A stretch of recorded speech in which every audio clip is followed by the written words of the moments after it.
Hi, welcome. If you're new here, my name is Debbie Wombold, and I have a company called Mini Soaps, and I'm going to do a garden tour and tell you about what I'm growing in my garden and how I use it in my products.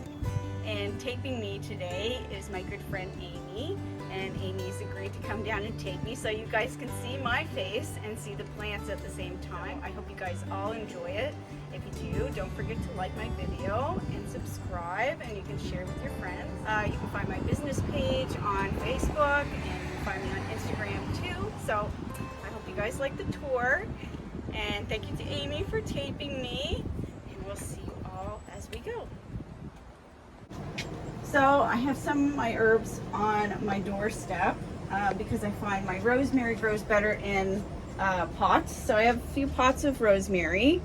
I use rosemary in my shampoo bars, and I like to use it in some of my soaps. And I've been kind of toying with the idea of using a little bit of it in teas. I have some white sage here, which I grow for personal use. I have some thyme, and I like to use thyme in a tea because thyme is really good for sore throats and respiratory things. Something new I got this year was orange mint, which has a really nice zesty orange flavor. So I've been harvesting that a little bit to use in a tea. So I'm thinking about adding some orange zest to it and having orange mint tea. Let's see, there's really not much else on the doorstep other than like ornamental plants, things that I just like to look at. My voodoo lily here, it's pretty interesting. I love my caladiums and coleus. Some of my indoor plants I put outside, my banana plant and my jasmine. That's a caladium I got this year from Cosby's Garden Center. It's called Clowning Around, Heart to Heart. Yeah, kind of reminds me of like hearts, like actual hearts. So, down here I have some more, I have regular sage here, which I use in my shampoo bars. And I use it in my shave bars as well, so, and sometimes in soaps. Recently I did a nice sage and lime soap. That's my variegated euonymus bush, just something to look at. I like to have a mix in my garden of ornamental things and things that I can use. This year I'm growing green zucchinis, which started off a little rough. I had a real big issue with not getting them pollinated, which is strange because there's no shortage of pollinators in my garden. Canna lilies, just ornamental things. More zucchinis. That's my Rose of Sharon. I had a plant sale and I had sweet peas in it, but nobody bought them, so I decided I was going to plant them instead. We can start here. Sure. And we can show some people what I have growing in here. It's kind of a mess right now. At least it looks like a mess, but things are growing. Right here I have my chamomile. And I use chamomile in a lot of different things. I use it in a tea for anxiety. But I also use it in some soaps and some my healing hand salve, and my tea tree oil soap has chamomile in it. I make a coffee eye cream and a moisturizing eye cream that I use my chamomile in. And mixed in here is also some strawberry mint, which I make a tea out of. So it's strawberry mint and real local dried strawberries, which is really tasty. This is winter sage, or winter savory. Summer savory, it's winter savory, which is a little bit less potent than summer savory. I find it more mild. I like it for cooking. There's some golden oregano, which is really good in sauces. There's regular apple mint. I was thinking this was cat mint. That's what it was sold to me as originally, but it's actually apple mint. Yeah. Oh, look, it's growing way up here. Oh, it's crazy. I cut that already. I just, when it grows up like that, I actually pull it out by the roots because it will just keep coming back. That's what I do with all my mint. I let it grow and then I pull it out by the roots and it just keeps growing. And it's been so hot, of course, that I haven't gotten into my garden to really get a lot of things done, but it's cooling down now. So creeping thyme is a really nice one, except the thing I don't like about it is that the grass grows in it and I can't get the grass out. So I used to spend many hours picking every little piece of grass out of there, but I've given up. I have more chamomile here. Oh, the little flowers are I know, pretty. They're just the sweetest. And I saw a YouTube video of a lady who had, I think she said 75 chamomile plants. She had a huge row of it, and she would take a blueberry rake and rake the flowers. And I thought, that's like my dream, a huge chamomile garden, because it just smells so great. Like you can just brush it and it smells great. I love chamomile. I love it. I love just drinking it in a tea. It's just so good. And of course, some of my mint's gone to flower, but the pollinators really like it, and you can actually use the flowers in teas and in soaps. You know, you don't have to be so caught up in worrying about whether it's gone to flower or not, you know. The same with most of your herbs. Your rosemary, the flowers are actually very tasty. Same with thyme, their flowers are really tasty. So I'd like to add those in with my teas and my soaps as well. Something interesting, I had a person ask me why there was garlic growing in my garden, and I put garlic in there because it keeps the slugs from going and eating my chamomile. So if you can intersperse garlic into your garden, it's really helpful. But also, if you can't intersperse garlic, you can use just garlic powder and sprinkle it around. It really keeps the slugs away. Oh, garlic powder. Yeah. I just buy the cheap stuff. Yeah. Those big jugs of cheap stuff and sprinkle it all. My daylilies are finishing off. They're always really nice for pollinators. And they're just easy. I like stuff in my gardens that are just easy. You just put it in and forget it, you know? I had cranesbill in here and we cut it all back because it grew so large. And then the heat came and just decimated it, so we cut it all back and it's starting to grow back. And then I have an azalea in here. It's just a white azalea. I love the azaleas. Then we can come over here too. We can do this garden and then maybe that. This one here, I have quite a bit of different medicinals in here. There's various types of mint in here. So I have ginger mint in here, which is really interesting. I'm wanting to use that in a tea too because it has that spiciness, which I'm almost thinking of adding it with the orange mint. It'll be something that I'll experiment with closer to the fall because it's kind of a lower growing mint. Like it hasn't really taken off like the other mints. And then I also have calendula in here, which I usually just put in a few plants and it's quite prolific. After you start picking the flowers, more flowers come. It's kind of the way it is. And of course there's lots of weeds that I haven't gotten to. But my calendula I use in a lot of my things. I use it in soaps, I use it in salves, I want to start using it in a tea. It's really good in tea. It's good for your body. It has a lot of anti-inflammatory properties to it, so there's never enough time for me to experiment with all the things that I want to experiment with. And I like to collect Japanese maples, so this one is a Koto no Ito Japanese maple. And then of course over there is my just regular red Japanese maple. That one we've had for quite a long time. Probably, I'm guessing 20 years old, that one is. This one's only a few years old.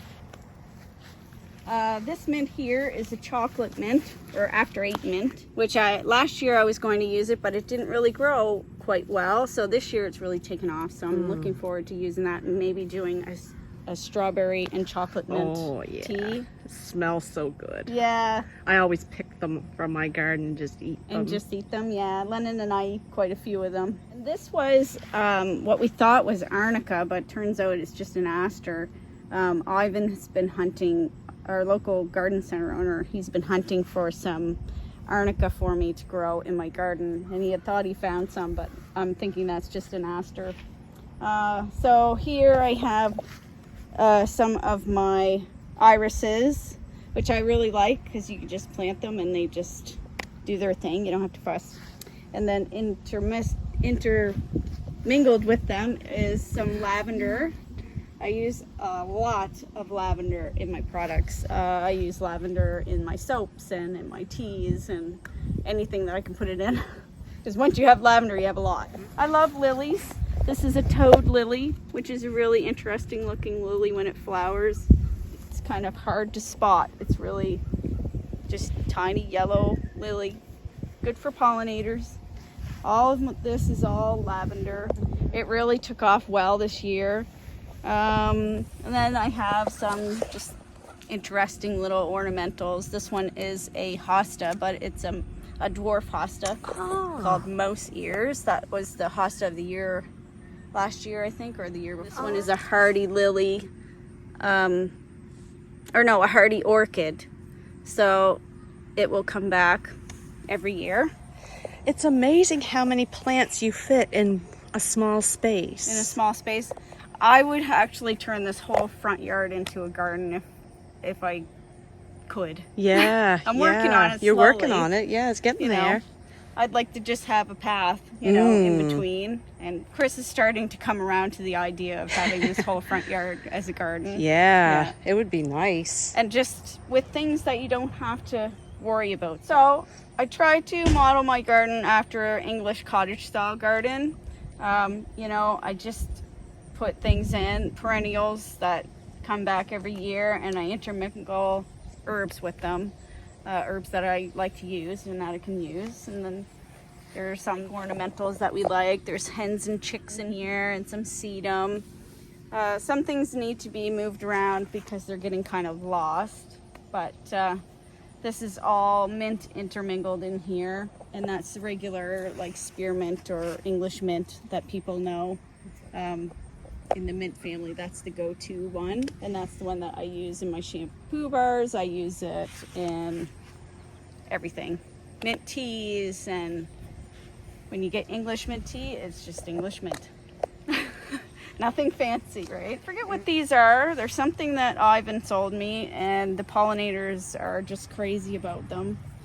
Once again, it's just something that I just put in and let it do its thing. I have a huge patch of thyme, and there's two different kinds here. The lemon thyme and a regular thyme, but they kind of went together. This is my bee balm, and I just, have only recently learned that there's so many different types of bee balm. So I've got red, and then I've got, this was my first batch of bee balm that I bought, and it's just the purple bee balm, and then there's this hybrid type of bee balm. And you can see the bees really, enjoy it. Yeah. I try to only take so many and leave so many for the bees. Because even when I'm in here cutting it, they're like buzzing around me, kind of telling me like, yeah, you might want to leave that. My hostas are needing to be separated. They're getting quite overgrown. So we grow vegetables here. I try to grow vegetables here that we like to eat, or that we're going to use right away. So this is all my carrot patch, which I didn't think was going to do very good. It was pretty slow this year because in the spring it was really cold. But as soon as that heat came on, they've really sprouted up. So I think I'm going to have a decent carrot crop. Next year this is all going to come out because there's creeping bellflower has invaded it. Oh. And so I have to take this whole bed out and put down fabric and then remake the bed, because if you plant anything in here, like you can see, it's in with the carrots. And so far the carrots are growing okay, but if you put anything else in there, it will just choke it out. These are sunchokes. and I didn't plant them. They just arrived here. They're very invasive. So what's going to happen there is I'm going to try to put the fabric over as far as I can to cover up some of them, because they're encroaching on anything you grow here. They're going to overshadow. These will get 7, 8 feet, 9 feet tall. Whoa. Yeah. And you can eat sunchokes. They're a potato replacement, but I'm not a fan. These are potatoes, which are pretty much ready to dig up, I think. You can see potatoes coming up through the top. Oh, yeah. They're just in bags. We've really adapted the garden to try to make use of all of our space, and I find container gardening has been the best way to do that. My hydrangea went a bit crazy this year. It's kind of taken over the potatoes though, so I hate to cut it back because there's the bees all on it. Is that a cherry tree? Cherry tree? That's actually a honeysuckle tree. Honeysuckle. It's a hybrid, and you can't eat the flowers, and people can't eat the berries, but the birds love the berries, and the bees are all, it's covered in bees usually. It's really good for attracting pollinators, and it just makes a nice cover for there. So this garden is my original garden that I started with before I had any of the other gardens. And originally right here was my lavender, which was probably about 20 years old. But we had our heat pumps put in, and the water from the heat pump got at the lavender and rotted it. Some of it is still alive though, so I'm hoping that this part is unaffected this year and continues to grow. If not, I went over to Ivan's and got 3 new plants so I could keep my lavender stalks up. These are really beautiful. They're something I've really fallen in love with this year. They're sword lilies. I forget the Latin name of them. I'm terrible with Latin names, but the hummingbirds are crazy over these. The hummingbirds are in these all the time. And then of course more Easter lilies. I started growing echinacea this year, and I'm going to use the echinacea in a tea, sort of an immune boosting tea. So I'm thinking echinacea and maybe some blackberry in there, because blackberry leaves and blackberries are very good for your immune system. My roses are still being attacked by the Japanese beetles. They're on their second flush of flowers, but they're really not making much headway. You can see the beetles all on them. It's really devastating. Yeah, That's what they look like. I hate them. I hate the beetles. I try to get along with everything, but those beetles, no. I've got some lemon balm in here. Lemon balm is another thing that's really important in my products. I use lemon balm in teas. Lemon balm is really good for your nervous system. So if you have a lot of anxiety, or if you can't sleep, it really slows down your nervous system, helps you recover and rest. So of course I use that in my anti-anxiety tea, and I might put some in my immune boosting tea. Hostas are always a good go-to. The flowers are great for pollinators. I used to cut them off. I love seeing the little bees there when they go flower to flower, and I've noticed the hummingbirds really. My poor dogwood is on its last little bit, but I got this dogwood for an award for volunteering. The Region of Queens gives out an award for volunteers of the year, so I got this. I've always wanted one, so I was excited to get it, and I put it here because I want to grow it up, of course, to make a cover for the backyard, so that you don't have to look back there. I've got more lemon balm here hiding away. Things are kind of just tucked away in spots, and you kind of need to know where they are in order to harvest them. My chives, I love chives. I have 2 different roses here. This one's a red rose, which is kind of sad looking now, but was really nice this year. Back in here I have peppers I'm growing this year, which started out slow but seemed to be taking off all of a sudden. Lettuce is something that we use a lot of. My tomatoes kind of went crazy. As you can see, they're probably, well, they're almost higher than me. Wow. They're higher than me. There's only 1, 2, There's 4 tomato plants here, so they're pretty big. I didn't expect them to get that big because they're just cherry tomatoes. So whatever they're doing, they're happy about it. It's awesome. Not complaining. More zucchini. We use a lot of zucchini. That's what we give to our guinea pigs. And of course, I like to eat it. The guinea pigs really love it. There's another zucchini plant. I know, I love those. I had cucumbers here, but my cucumbers were decimated by powdery mildew this year because it was so cold and so damp in the fall. Or not in the fall, in the spring. It was so cold and so damp that they just didn't make it. My peas are on their last little bit. I can probably get another little meal peas off of here. The Japanese beetles have even come and eaten my pea plants. They're really terrible. Yeah, and I didn't really plan my pea trellis out quite efficient enough, because I didn't really expect them to go so crazy this year, but they've hauled this entire thing right over to the fence. That's something. Oh, including grabbed onto my blueberry bush. Blueberries? I know. Oh, My blueberry bush has gone bananas this year. Like, the other side is just coated in blueberries. So usually I cover it up against the birds because we love to eat the blueberries. But I said there's enough for everybody this year. So we're going to just let the birds, and they come in the morning. You can see them coming from that little tree there. And they come and get a blueberry and sit over there and eat it. Yeah, there's plenty for everybody. My onion bed. I don't weed my onion bed. I leave the weeds in there because it keeps the moisture in the soil for the onions. You know how I haven't watered this for months. But my onions are pretty much ready to come out of the ground. I don't know if you can see, but Oh, wow. yeah, a lot of them are ready to come out. So I'm gonna get in there. Of course, now that it's starting to cool down a little bit, to get some onions out of there. I've stuck some dill in there. This is my greenhouse. There's not much left in here, really. Just some morning glories that I had grown for my plant sale, and I've got a lot of aloe in here that I had for the plant sale. Some hollyhocks. This year I started to grow ginger. I bought a piece of ginger from Val, our local farmer's market stall, Val Rajalmore, and I stuck it in here and it's growing, so I'm excited.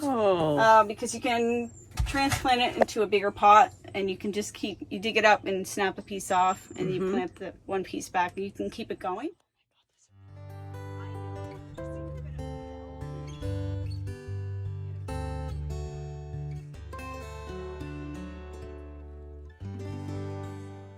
They were all tangled together. That's why there's some dead leaves. It took me 45 minutes to get them apart. Oh my god. They were all grown together. But yeah, I think I'm going to put them in a pot for myself. I would. They're so pretty. gorgeous. But yeah, I'm fortunate to have a little greenhouse to get seedlings started. So this is my water catchment system. That has pretty much got me through the entire summer. I think I only used the hose to water twice. Wow. Yeah. This is a wisteria, and we put the wisteria onto our willow tree, which gives us shade in the backyard.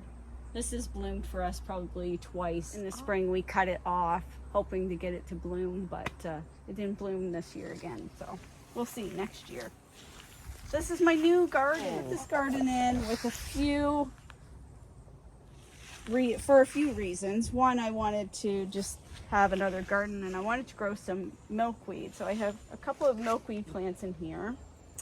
And I got another Japanese maple. This one is called Sister Ghost, which I really liked. And I have a rhododendron over there and some irises. I have a couple of different bleeding heart bushes. You can see the sunchokes have started to invade here too, so I have to go in there and like pull that all out. Oh my. But the other reason why I wanted this garden was to have more chamomile. So I started these little chamomile plants by seed, and I just got them in the garden was it yesterday? Day before yesterday, when it was cool after the rain, I was able to finally get them in the garden. So I'm hoping that this will be like a nice row because I can never have enough chamomile. This is my mock orange bush, which like smells up the whole yard when it's in bloom. It's one of my favorites. Yeah, I highly recommend mock orange. So easy, but don't plant it near peonies. I had this originally over by my peony patch, and the ants are on your peonies to help your peonies open, but they ended up farming aphids on my mock orange bush. So we moved it here, and now it's just becoming this huge wall of mock orange in the spring. More sunchokes. They're really invasive, really invasive. I think this is a snowberry bush we put here. We try to, because that's on our property, cover that up. My rhododendron. That wasn't looking very good, and then recently I found these fertilizer spikes, and they're for bushes, flowering bushes, and so I've used that, and it really helped because I was getting a lot of these brown leaves. Yes. It's nutrient deficient, which I think has to do with the willow tree maybe sapping the nutrients out. And you have a little birdie house up there. I tried to put them out, and I was hoping there would be birds in it, but they seem to be more, I don't know, just in the trees over there in the, you know, in that meadow part there. They don't seem to use my birdhouses. I don't know. They look good anyway. I know. I was like, I really want to look out and see birds. This is I put clematis here, but also in here is more lemon balm.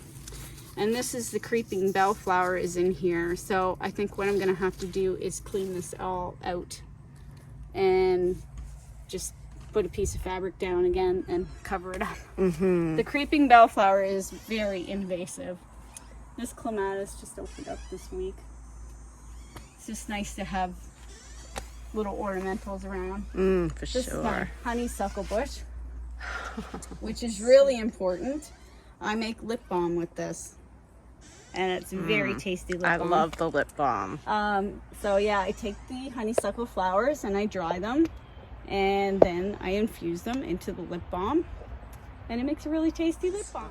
And of course, rose hips are another thing. Like on the side hill, on the side of our property, are a lot of wild roses, and I harvest the rose hips and use them in my rose hip oil and tea, of course.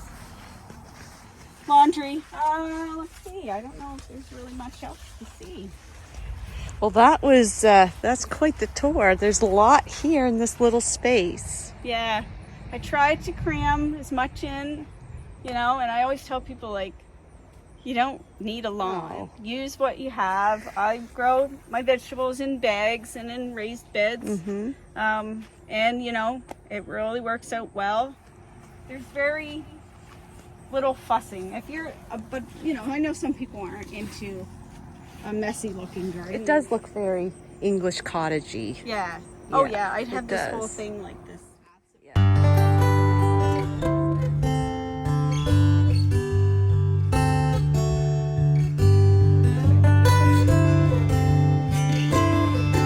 Take my frustrations out in the garden.